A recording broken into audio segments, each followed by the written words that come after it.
que o carro elétrico ele é gostoso de dirigir, ele é silencioso. Quando você se acostuma com o carro elétrico, você não quer voltar mais. É difícil isso que eu estou falando para as pessoas entenderem sem dirigir o carro, mas quando dirigir vai entender. O torque, né, a força que tem um carro elétrico quando se acelera é uma coisa absurda. Então, e a tecnologia, porque hoje em dia não tem carro elétrico, por mais barato que seja, os menorzinhos que estão vendendo no Brasil, vê o nível de tecnologia que tem no carro. O carro tem hadas, o carro tem câmera 360 graus, o carro tem luz de cortesia por tudo quanto é lado, configurável de cor. Tem carro desse tamanhozinho aí já com teto solar, porta-malas, abertura elétrica. Você olha aí e você fala, não é possível que um carro desse tamanho pode ter toda essa tecnologia. Os nossos carros a combustão pequenos também podem ter essa tecnologia. É que torna o preço inviável. E eles conseguem trazer isso. Há 5 anos atrás, a gente falava que os carros elétricos iam estar chegando no patamar de preço do carro a combustão lá mais ou menos por volta de 2030, 2032, por aí. Hoje tem carro elétrico sendo vendido a preço praticamente de carro a combustão. Olhem no mercado. É só pesquisar. Hoje, estamos em 2026. Então, isso, Bose, me faz acreditar que o futuro do carro elétrico, mesmo com as nossas dificuldades, não é tão ruim assim. Vai ser mais difícil do que vai ser para o híbrido. O híbrido é muito mais fácil. O híbrido, ele junta os dois mundos. Você entendeu? Mas o consumo... que o brasileiro... Vamos falar do brasileiro? O brasileiro é um ser diferente. Porque o brasileiro, tudo conspira contra ele, ele dá um jeito de fazer aquilo que ele quer dar certo. Já percebeu? Não, ele cisma com o negócio, ele quer esse tipo de produto. Não, mas o preço, mas a infraestrutura, mas a manutenção, mais o governo, mais o imposto. Ele compra. Ele vai. Ele dá um jeito, ele instala a placa solar na casa dele, ele bota o carregador, ele faz uma associação com o vizinho, ele vai negociar com o concessionário, ele dá um jeito e aquilo acaba na garagem dele. Então, eu não vejo que o futuro do elétrico é ruim. Tanto é que está aí uma quantidade enorme de marcas trazendo carro elétrico. Né? Mas eles não estão vendendo muito. Então, mas de onde que eles estão tirando que eles têm potencial aqui no Brasil? Porque também loucos não são. Vamos ser honestos, loucos eles não são. Eles sabem o que eles estão fazendo. Talvez eles estão hoje começando a plantar a semente. Porque eles têm que plantar hoje para colher amanhã. Mas eles estão plantando essa semente de forma racional. Então eu acredito muito. Obviamente o híbrido já está deslanchando. Está crescendo. Quem hoje compra um carro de entre 200 e 300 mil reais, quando tem que escolher o modelo, ele já para pensar e fala, opa, peraí. Não, putz, mas um carro só a combustão hoje em dia, eu sei que daqui a pouco ele não está valendo mais nada, porque a bola da vez agora é o híbrido. Né? E a oferta de híbridos hoje nessa faixa de preço é muito grande. Então é legal ver isso. É evolução. Mas qual é a diferença tão assim na tua cabeça? Por que não ter o híbrido, já que o híbrido ele é um elétrico e com um carregamento automático? Por que não é o híbrido não é uma solução de imediato para o Brasil? Né? De imediato para o Brasil sem sombra de dúvida. O híbrido, em termos técnicos, ele é muito mais complexo, se a gente parar para pensar. Né? O híbrido ele tem um motor a combustão e um motor elétrico. Ele já é bem mais pesado. Ele tem um tanque de combustível grande e uma bateria média ou pequena. Né? Ele tem uma transmissão. Né? E junto com a transmissão ele tem todos os demais componentes que fazem parte do conjunto mecânico do carro que acompanha motor e transmissão. Quando você vai para um elétrico, você tem um motor elétrico e a bateria. Acabou. É isso. Muito menos complexidade técnica.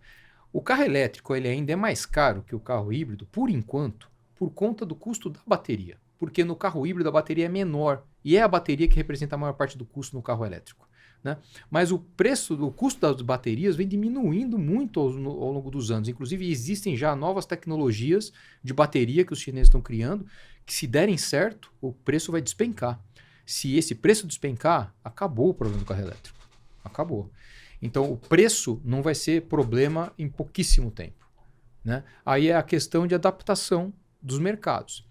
Você falou agora há pouco que na China tem muita placa e painel solar, né? Porque mas o governo se planejou. Não, então, o governo se planejou para isso. Os chineses têm umas histórias muito engraçadas, pessoal, que eu ouvi outro dia. O Veiga, eu fico muito com o Veiga, ele vai muito para a China, né? E o Veiga falou assim para mim, a China, e você vai lembrar o que eu vou te falar, tem a maior biblioteca técnica do mundo. Você lembra quando a gente estava no salão os pessoal da China ficava entrando embaixo os coreanos. Desmontando o carro. Entrando embaixo dos foto, nossos carros. A gente, antes de abrir o stand, o guarda veio, ó, tem um cara enfiado embaixo do carro lá, ele não sai. Eles iam tudo. E hoje eles têm uma agilidade.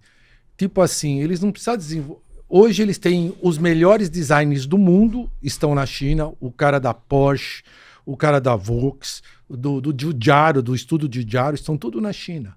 O Raul, o cara que desenhou a Bentley Continental, o carro, um dos 10 mais lindos do Brasil, que inclusive era brasileiro, está na China. E o que fazem esses caras? Eles criam, porque eles não são muito bons de criar, os chineses, mas para fazer, eles fazem um carro assim muito rapidamente. Tem uma maçaneta, eles não ficam criando, eu vou pegar essa do Audi e pôr aqui. Sabe? Eles são muito práticos, mas eles têm toda a tecnologia. E aqui, eu não sei o que acontece, porque nós temos muita criatividade, mas a tecnologia parece que... Eu não vejo os carros mais com uma... Eu vejo um carro elétrico e falo, pô, fui no salão agora, eu vi umas coisas que os carros não têm combustão. Por quê? É custo, né?